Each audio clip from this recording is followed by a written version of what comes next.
You ask Tiger to solve. This deals with linear equations with one unknown. The final result is x equals -1. Let's solve it step by step. Swap sides. Group all constants on the right side of the equation. Subtract 5 from both sides. Group like terms.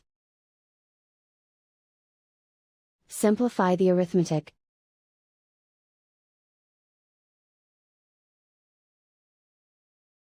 Isolate the x. Divide both sides by -2. Cancel out the negatives. Simplify the fraction. Move the negative sign from the denominator to the numerator. Simplify the fraction. And so the final result is x equals -1.